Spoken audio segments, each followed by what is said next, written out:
단면의 기하학적 성질에 대한 이해.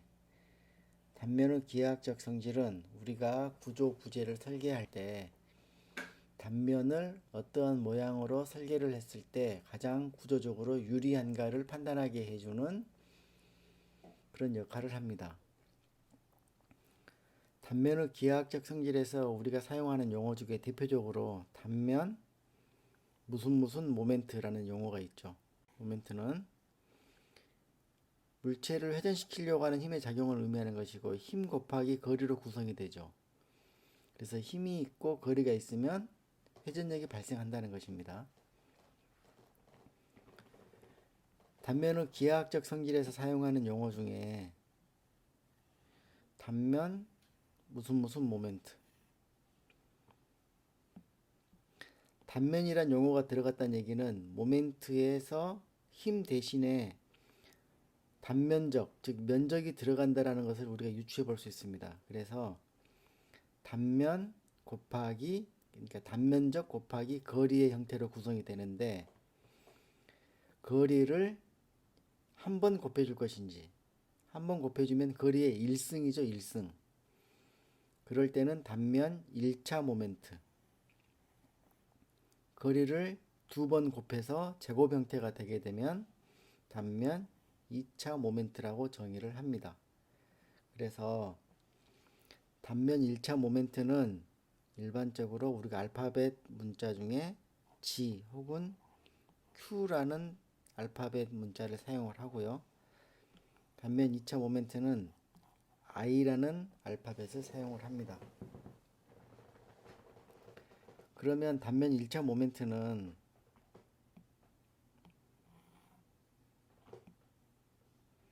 한번 봅시다. 어떠한 면적이 있는데 기준축이 있습니다. X축. 이 X축에 대한 단면 1차 모멘트, 이 면적이 갖는 단면 1차 모멘트는 GX는 도심까지의 거리를 Y라고 보면 면적 곱하기 Y 이렇게 쓸 수 있겠죠. 단면 2차 모멘트는 면적 곱하기 Y를 제곱하는 것이죠. 그래야 2차 모멘트가 되니까 Y의 제곱 이렇게 쓸 수 있습니다. A 단면적 A가 면적 A가 이렇게 정형화되어 있는 면적이 아니고 오른쪽 그림에 보이는 것처럼 비정형화되어 있는 면적을 쉽게 구할 수 없는 형태를 하고 있다. 일반적인 것이죠. 일반적인 경우. 한번 생각을 해봅시다. 이러한 경우에는 이 하나의 미수한 면적이 갖는 단면 1차 모멘트를 계산을 합니다. 먼저 미수한 면적이 갖는 단면 1차 모멘트는 거리가 y니까 x축이 이렇게 되겠죠.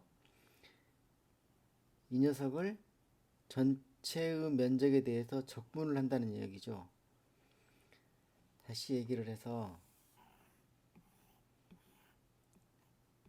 이 미수한 면적에 대한 단면 1차 모멘트, 이 미수한 면적에 대한 단면 1차 모멘트, 여기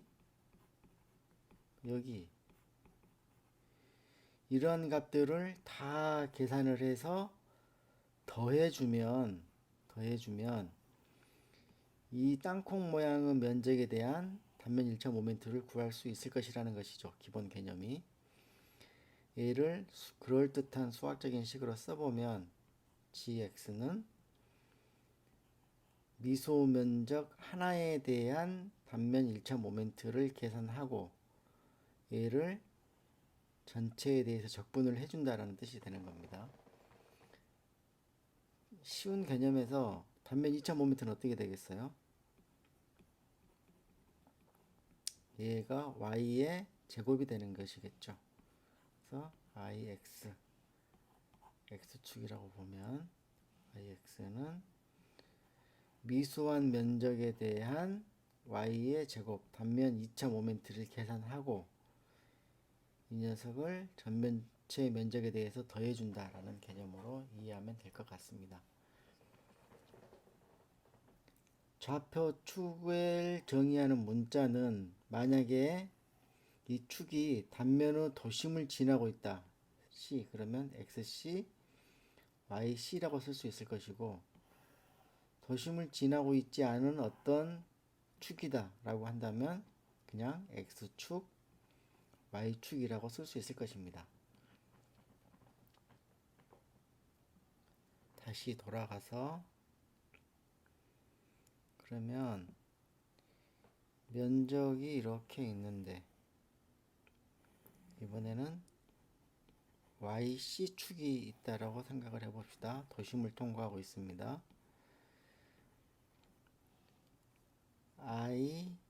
YC에 대한 단면이 2차 모멘트는 어떻게 되겠어요? Y축에서부터 수평으로 뻗어나가는 팔 길이의 거리는 X축을 따라서 늘어나고 있는 값이기 때문에 X가 되는 것이고요. 그래서 X의 제곱에 dA 얘도 적분을 시켜줘야 되겠죠. 단면 1차 모멘트는 한 번만 곱해주면 되니까 dA 거리를 한 번만 곱한다는 뜻입니다. 쓸 수 있겠죠.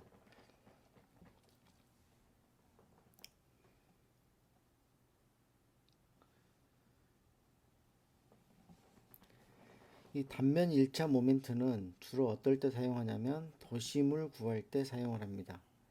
단면 2차 모멘트는 주로 휘응력이나 전단 응력 등 단면의 내부에 생기는 응력을 계산할 때 사용이 되고 이 I 값에 따라서 응력이 발생하는 정도가 변하게 됩니다.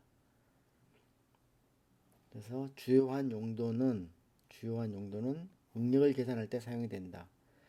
단면 1차 모멘트는 도심을 구할 때 사용이 된다 라고 이해하시면 될 것 같습니다. 어떻게 이용되는지는 문제에서 따로 설명을 하도록 하겠습니다. 단면 2차 모멘트에 대해서는 설명을 조금 더 추가하겠습니다.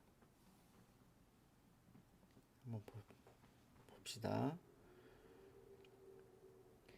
여러분들이 이해를 쉽게 할 수 있도록 이런 정형화되어 있는 직사각형 단면이 있다라고 생각을 해보겠습니다. 폭은 B, 높이는 H. 기준축 XC축 도심을 통과하고 있기 때문에 XC라고 썼습니다. 도심을 통과하고 있다면 도심에서 통과하는 X축에서부터 아래쪽으로는 마이너스 2분의 H 될 것이고요. 연단까지 도달하면 이쪽은 플러스 2분의 H만큼의 높이를 갖는 것이겠죠. 단면 2차 모멘트를 한번 구해보겠습니다. 미소한 면적 dA가 있다고 봅시다. 이 dA는 X축을 기준으로 해서 dA까지 거리 Y가 변하는 경우에도 이 폭은 단면의 폭은 변하지 않기 때문에 계산을 쉽게 하기 위해서 미소한 면적을 나눌 때 이렇게도 나눌 수가 있겠죠. 폭은 일정합니다. B. 이 높이는 dy가 되겠죠. 그리고 이 미소한 면적까지의 XC축에서부터 미소한 면적까지의 거리는 y가 되는 것이고요. 이 빨강색 부분의 면적을 우리가 dA 미소한 면적이라고 봤을 때 dA는 어떻게 구할 수 있겠습니까? B 곱하기 dy로 구할 수가 있겠죠. 그래서 IXC를 계산해 보면 XC축에서부터 미소한 면적까지의 거리 Y를 제곱을 해주고 얘를 dA 빨강색의 미소한 면적을 곱해주면 이 미소한 면적에 대한 단면 2차 모멘트가 되는 것이죠. 다시 얘를 써보면 얘는 y의 제곱에 b의 dy가 되는 것이고요. 미소한 면적을 전체에 대해서 적분을 시켜주면 전 단면에 대한 단면 2차 모멘트를 구할 수가 있겠죠. 어디서부터 어디까지? 마이너스 2분의 h에서부터 플러스 2분의 h까지를 적분을 해주면 되겠죠. 그러면 단면의 폭 b는 적분상수 y를 기준으로 봤을 때 상수이기 때문에 앞으로 끄집어낼 수가 있겠죠. 이렇게 y제곱에 dy 마이너스 2분의 h를 다시 써보면 y의 제곱을 적분하면 3분의 y의 3승이 되는 거죠. b 3분의 y의 3승 마이너스 2분의 h에서부터 2분의 h까지 3의 2분의 h의 3승 마이너스 3분의 대입시키면 마이너스 2분의 h의 3승 이렇게 되는 것이죠. 계산을 해보면 또 마이너스가 되는 것이고요. 그래서 마이너스가 돼서 플러스 24분의 h의 3승 그래서 얘를 계산해보면 12분의 bh의 3승이 되는 것이죠. 우리가 알고 있는 직사각형 단면에 대해서 알고 있는 12분의 bh의 3승이 얻어지게 됩니다. 도심을 통과하지 않는 어떠한 축이다라고 보면 x축이다라고 보면 x는 어떻게 구해질까요? 면적과 면적까지의 거리의 제곱 단면 2차 모멘트를 구하려고 하는 기준축에서부터 면적까지의 제곱이기 때문에 다시 정리를 해보면 x는 dA 곱하기 이 거리를 y바라고 보면 y바 더하기 이 거리는 y 이렇게 계산이 되는 것이죠. 여기까지 이해했으면 평행축 정리에 대해서 설명하겠습니다. 평행축 정리는 특히 단면 2차 모멘트에서 중요하게 사용이 되는데요. 우리가 단면 2차 모멘트를 구할 때 어떤 기준이 되는 축이 있습니다. 이 기준이 되는 축이 단면의 도심을 통과하는 경우가 아니고 단면의 도심을 통과하지 않는 축에 대한 단면 2차 모멘트를 구하고 싶다.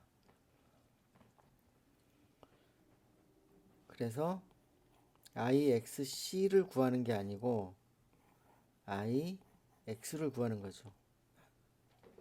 하는 방법은 비슷합니다. 단면 2차 모멘트는 기본 개념이 면적 곱하기 거리의 제곱이기 때문에 면적은 변하지가 않고요. 거리는 좌표축이 변해 있기 때문에 기준축이 변해 있기 때문에 거리도 변하게 되겠죠. IXC에 대해서는 면적 곱하기 거리가 y였다면 IX에 대해서는 면적 곱하기 거리의 제곱할 때 거리가 이번에는 y바 더하기 y가 되는 것이죠. 그래서 y바 더하기 y 이렇게 되는 겁니다. 얘를 제곱시키는 것이죠. 이런 모양이 되는 겁니다. 면적과 거리를 제곱해서 곱해준다. 얘를 세 개의 항으로 분해를 시켜보면 이렇게 이렇게 분해가 되죠. 이 녀석은 어디서 많이 봤던 형태죠. 단면의 도심축에 대한 단면 2차 모멘트입니다. IXC인 것이죠. 단면의 도심축에 대한 단면 1차 모멘트는 0입니다. 단면의 도심축에 대한 단면 1차 모멘트는 0이 되는 것이죠. 그래서 이 항은, 두 번째 항은 전체가 0이 되는 것이고요. 세 번째 항은 이 거리는 단면 2차 모멘트를 구하려고 하는 X축에서부터 도심축까지의 거리가 됩니다. 결국은 이와 같은 형태로 정리가 되죠. 이와 같은 형태로 정리가 됩니다. 그래서 보겠습니다. IX는 일반식이죠. 단면의 도심축에 대한 단면 2차 모멘트 더하기 단면적과 Y바의 제곱. 이 Y바는 뭘 의미하는 것인가요?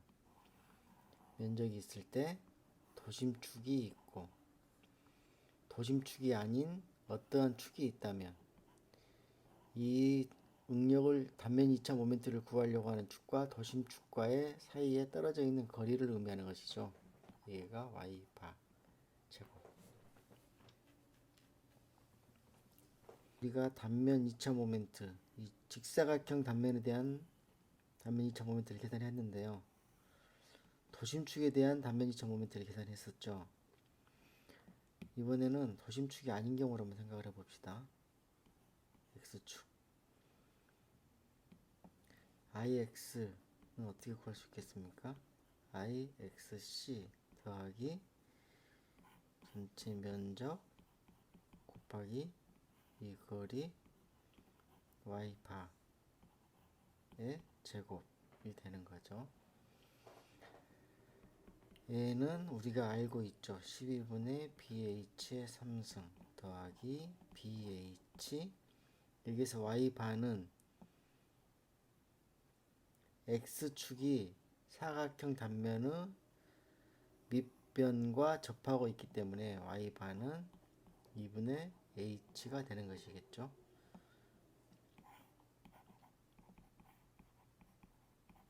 2분의 H. 얘를 정리를 해보면 3분의 BH의 3승으로 얻어집니다. 많이 익숙한 값이죠. 3분의 BH의 3승. 그래서 이렇게 단면 2차 모멘트를 구할 때 단면의 도심축이 아닌 어떤 임의의 축에 대한 단면 2차 모멘트를 구하려고 할 때는 이와 같이 평행축 정리를 이용을 해야 된다라는 겁니다. 평행축 정리라고 하는 것은 별다른 게 아니고 거리를 추가적으로 고려해 줘야 되는 식인 것이죠. IX는 IXC 플러스 AY 바의 제곱. 만약에 IX가 점점 움직여 가지고 IXC축이 되었다. C축이 되었다. 그럼 어떻게 되겠어요? IX는 IXC 더하기 A. 이 Y바의 값이 어떤 임의의 축과 도심축과의 사이에 벌어져 있는 거리인데 이 거리가 얼마가 된다는 얘기인가요? 0이란 얘기죠.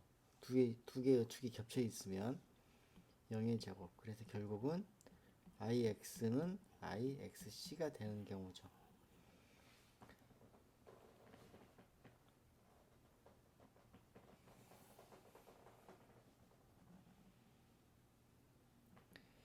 그렇다면 이걸 한번 볼까요? 이런 경우도 있을 수 있겠죠. XC, X1 이 거리가 4분의 H라고 봅시다. 4분의 H 밑변은 B고요. I, x1은 어떻게 되겠습니까? ixc 더하기 a y 바의 제곱이기 때문에 사각형 단면의 도심을 통과하는 xc축에 대한 단면 2차 모멘트는 12분의 ph 3승인 것을 우리가 알고 있고 a는 b 곱하기 h이고 y 바는 4분의 h의 제곱이 되는 것이죠. 12분의 bh 3승 플러스 16 bh의 3승은 48로 정리가 될 것 같네요. 48 4bh의 3승 더하기 3bh의 3승 48분의 7 bh의 3승 이렇게 구할 수가 있겠습니다. 단면 1차 모멘트와 단면 2차 모멘트에 대한 설명이었습니다.